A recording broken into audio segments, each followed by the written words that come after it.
Hi, this is Carl with another super success video for managed service providers. Today I want to give you 5 important things that you need to know if you're an absolute newbie to IT consulting.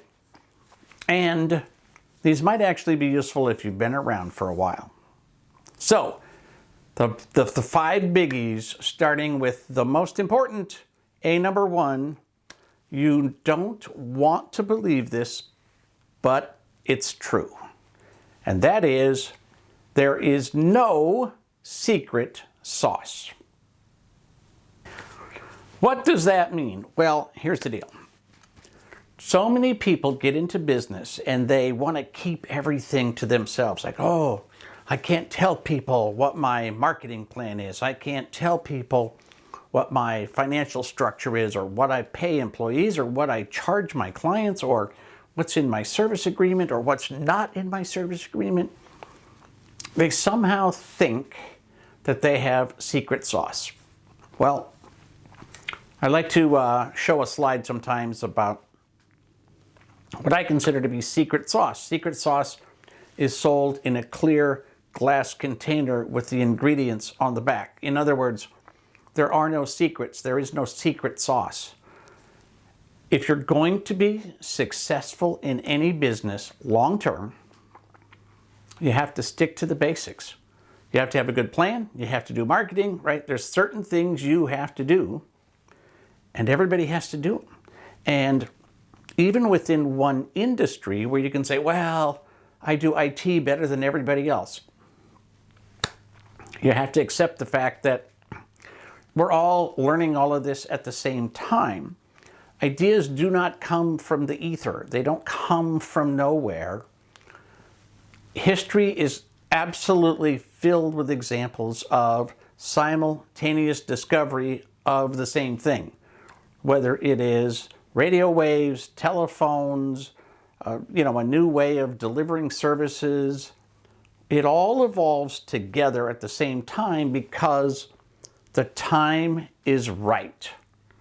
And the only thing that you can actually do is to look at what we're going to talk about in step number 2, or item number 2. And that is share your ideas with people and actually engage in a conversation so that you can get to the new idea faster. And you can help other people get to the new idea faster and help it to be complete and fully developed as quickly as possible. So tip number 1 is there is no secret sauce, and the important thing that you have to remember is that the sooner you accept that, the better. Even if you don't want to accept it, you're going to have to accept it eventually. Tip number 2 is that you should join a community as quickly as possible, and then join another community. Why? Well, whether you like it or not, you are in a community of IT consultants. When you first start out, you may not know the community exists, the bigger picture, the community across your city, across your state, across the country, across the world. But it's there. It is there. It is thriving. It is growing. And there are many examples of the community. So there are many groups. Obviously, I run one community, the Small Biz Thoughts community, but there's lots of other communities. And I don't call them my competitors because you absolutely should belong to 2 or more communities. I know people that belong to 5, 6 different communities because they get something different from each one of them. In a community, you can conquer the problem, which is that so many of us start out as a business with no one else to rely on. There's no one to talk to about our business, so we sit in one room, we talk to ourselves, and that's why we think we have secret sauce, because we haven't talked to people who are like, yeah, of course we're doing that. Why would we not do that, right? In a community, you share ideas, and very often people will give you instant pushback. You might actually have the best idea in the room, but people are still going to say, yeah, but what about this and what about that? And I had a client who did this, and I know 3 people who tried that, and blah, blah, blah, blah, blah.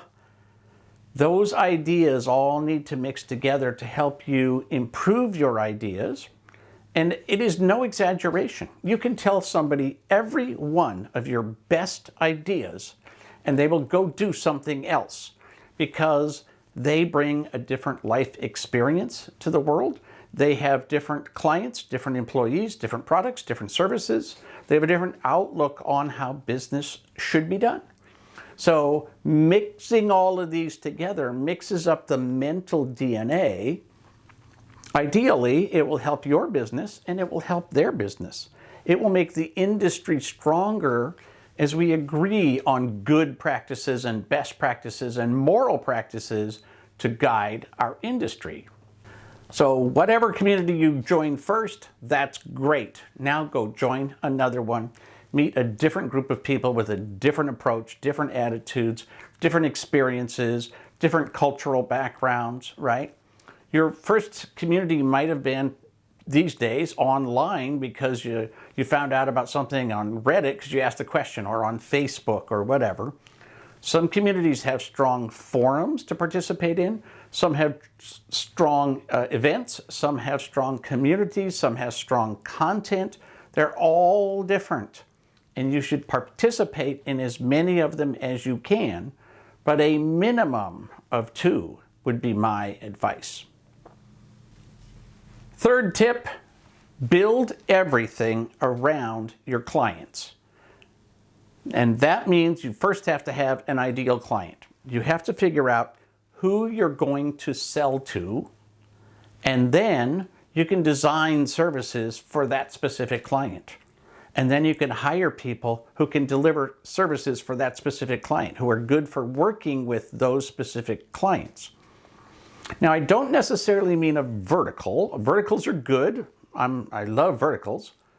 But your ideal client might be, for example, a small business that's service-focused, that has a high revenue or a high profit margin, who take your advice, pay their bills on time, love technology, might even be technology dependent, invest in good business advice, right? There's lots of things that go into an ideal client besides being an attorney or in the financial business or being a doctor or whatever. You don't need a vertical per se, but you should have an ideal client. You should know who you're selling to. This will help guide your marketing. It'll help guide the development of products and services. It'll affect how you deliver those things, again, who you hire, and so forth.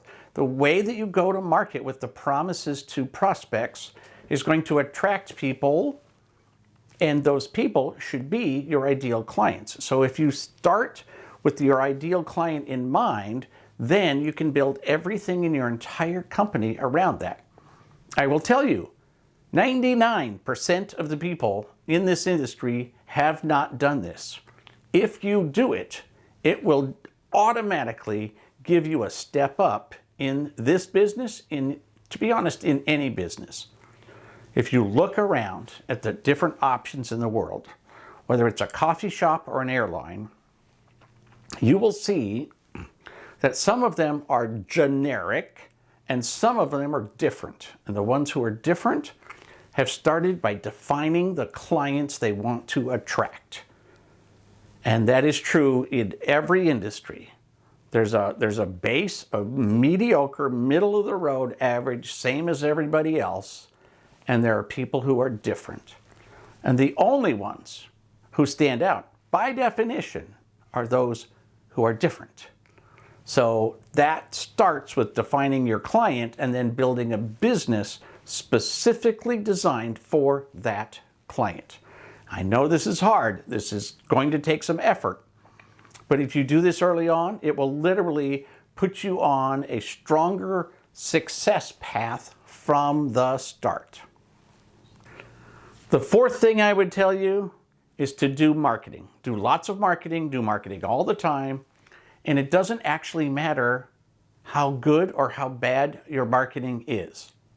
The worst marketing is better than no marketing. Some of the biggest clients that I have seen people get, they got from horrible marketing because the other people in their city were not doing any marketing at all. Now, I want you to do good marketing and I want you to improve it over time.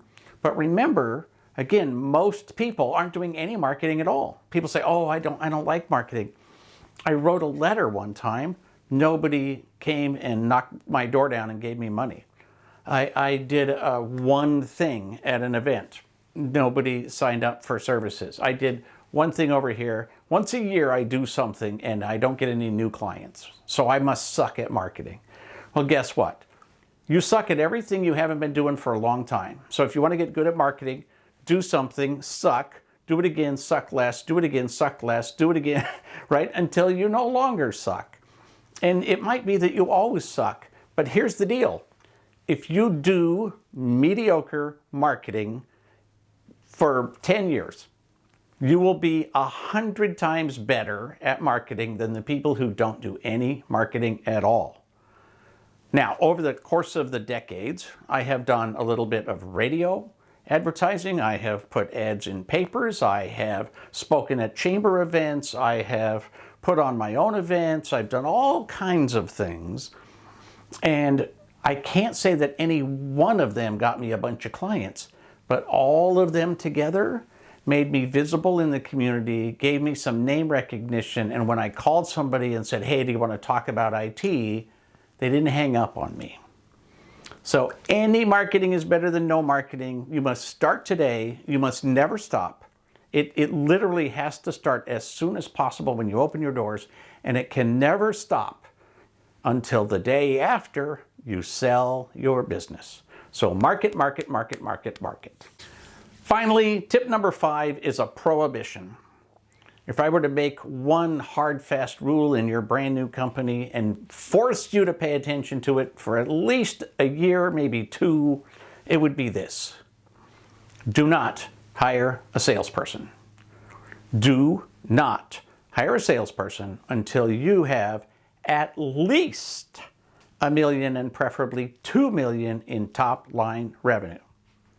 Because you can't afford it. Mathematically, no matter how you slice and dice it, if somebody's going to be in sales, they want to make a decent salary, $80,000, $90,000, $100,000 a year. That means they have to sell $1 million of new services every year.